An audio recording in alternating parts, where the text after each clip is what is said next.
चाळीसगाव तालुक्यातील दहिवत फाट्यावर दुचाकीस्वाराचा अपघात होऊन मृत्यू झाल्याचा बनाव करून 50 लाख रुपयांचा विमा मिळवण्याचा कट उघडकीस आला आहे।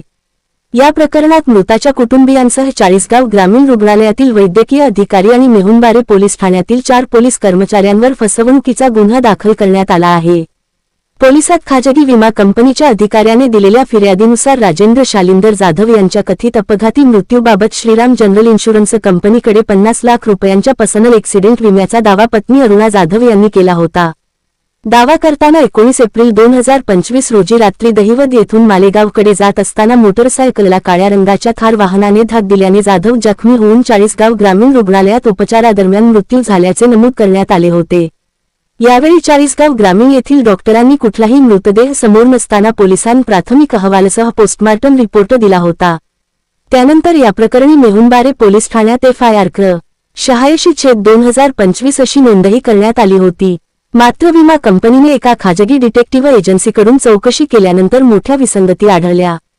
तपासात राजेंद्र जाधव यांचा प्रत्यक्ष मृत्यू 23 फेब्रुवारी 2024 रोजी यकृताच्या गंभीर आजाराने झाल्याचे समोर आले।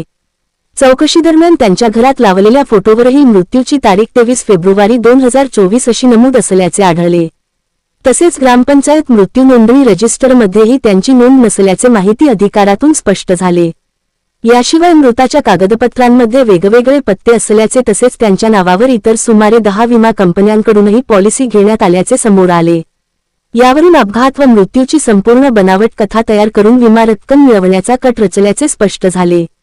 या प्रकरणात अरुणा राजेंद्र जाधव, संभाजी जाधव, थार वाहनाचा चालक मालक, चाळीसगाव ग्रामीण रुग्णालयातील तत्कालीन वैद्यकीय अधिकारी मंदार करंबळेकर तसेच मेहुणबारे पोलीस ठाण्यातील पोलीस कर्मचारी महेंद्र पाटील, सुनील निकम, रवींद्र बत्तिसे, सचिन निकम तसेच विमा एजंट प्रवीण पाटील, प्रेम पाटील आणि मयताचा भाऊ मिथुन जाधव यांच्यावर विविध कलमान्वये गुन्हा दाखल करण्यात आला आहे।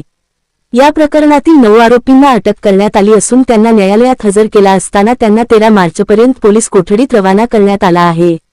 या घटनेमुळे बनावट पद्धतीने विमा रक्कम मिळवून देणारी टोळी उघडकीस आली असून या प्रकरणात साधारणतः विविध विमा कंपन्यांकडून तब्बल 7.5 कोटी रुपयांची रक्कम हडपण्याचा प्रयत्न झाल्याचे देखील समोर आले आहे। एक इन्शुरन्स ऑर्गनाइज्ड क्राइम सिंडिकेटचा एक गुन्हा उघडकीस आणलेला आहे। त्यामध्ये काही इन्शुरन्स एजंट्स आहे। इन्शुरन्स एजंट्स जे गरीब आहे आणि ज्याचा टर्मिनली इल आहे, त्याचा आजारी मुले येणारे काही महिन्यात किंवा काही वर्षात मरण पावणार आहे असं लोकांना आयडेंटिफाय करतात आणि त्यांच्या नावाने मोठ्या मोठ्या इन्शुरन्स काढतात।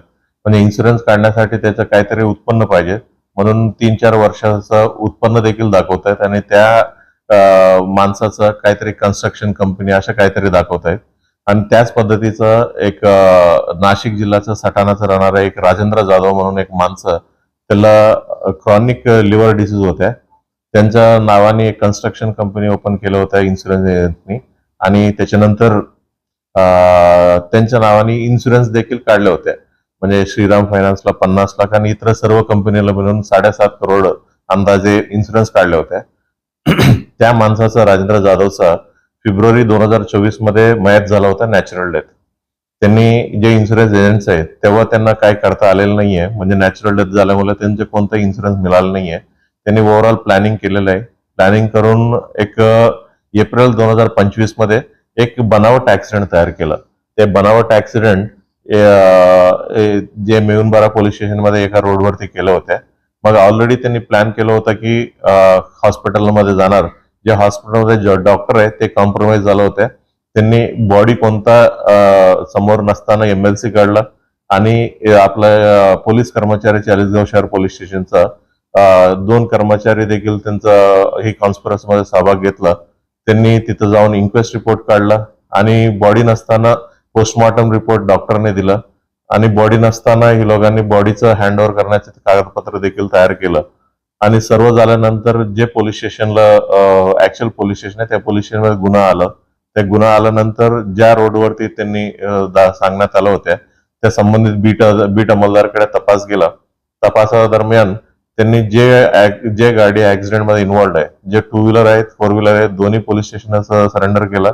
ते साक्षीदार देखील सरेंडर करण्यात आले होते आणि आरोपीनं देखील तो सबमिट केलं होतं पोलीस स्टेशनमध्ये।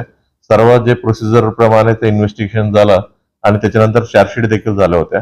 नंतर आम्हाला जे माहिती प्राप्त झाल्यानंतर फायनान्स कंपनीवाल्यांकडनं आम्ही गुन्हा दाखल केला आणि या पूर्ण प्रकरणामध्ये म्हणजे इन्शुरन्स काढण्यामध्ये जे काही चुका काढलं होतं, नंतर बनावट ऍक्सिडेंट तयार केलं होतं आणि जे कोणी इन्शुरन्स एजंट्स आहेत आणि जे कोणी ह्याच्यामध्ये बेनिफिट मिळणार होते सर्व लोकांवरती आम्ही तपासादरम्यान त्यांचं काय काय रोल आहे ते निष्पन्न केलेलं आहे आणि ओव्हरऑल आतापर्यंत आम्ही 9 लोकांना अटक करण्यात आले होते. त्याच्यापैकी इन्शुरन्स एजंट्स आहेत प्रवीण पाटील, प्रेम पाटील अशा 2 लोक आणि त्याच्यानंतर डॉक्टर आहे, डॉक्टरचं नाव आहे डॉक्टर मंदार कलंबेकर आणि त्याच्यानंतर पोलीस आहे, पोलीस पैकी 4 लोक आहेत.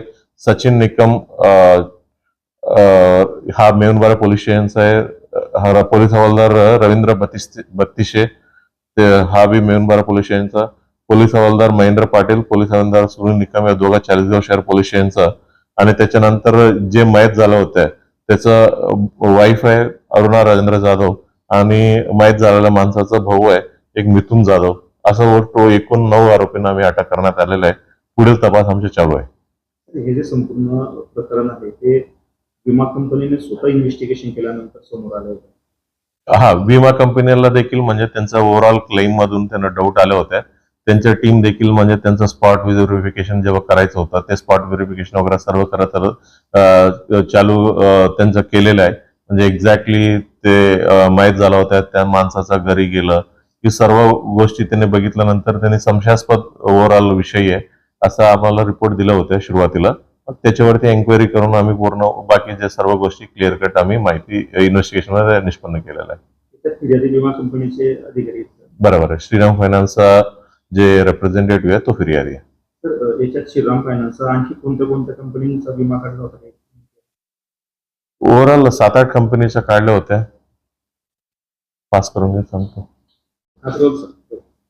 ते राजेंद्र जाधवचं नाव आणि श्रीराम फायनान्स मध्ये Bajaj Allianz life insurance, Birla life insurance, PNB Met Life India insurance company, Canara HSB OBC life insurance company, HDFC life, HDFC Ergo, Tata AIG life insurance, Zurich Kotak general insurance company, ICICI Lombard general insurance company आणि care insurance अशा सर्व मिळून 11 कंपनीमधून त्यांनी insurance काढण्यात आले होते. आतापर्यंत त्यांच्या इन्व्हेस्टिगेशन मध्ये प्रिलिमिनरी इन्व्हेस्टिगेशन मध्ये त्यांना अजून काही क्लॅरिटी नाही मिळाल्यामुळे त्यांना अजून काही सँक्शन केलेलं नव्हत्या म्हणून. हा जो मयत व्यक्ती होता हा याची पार्श्वभूमी काय मजदूर एकदम गरीब कुटुंब आहे, मजदुरी करण्याचा पार्श्वभूमी आहे. काही पैसा नाही, त्यांना कोणताही पैसा दिलेला नाहीये. म्हणजे त्यांचं प्रिलिमिनरी व्हेरिफिकेशन मध्ये ही सापडलं म्हणून म्हणजे त्यांना कोणताही पैसा त्यांच्या हातात दिलेला नाही.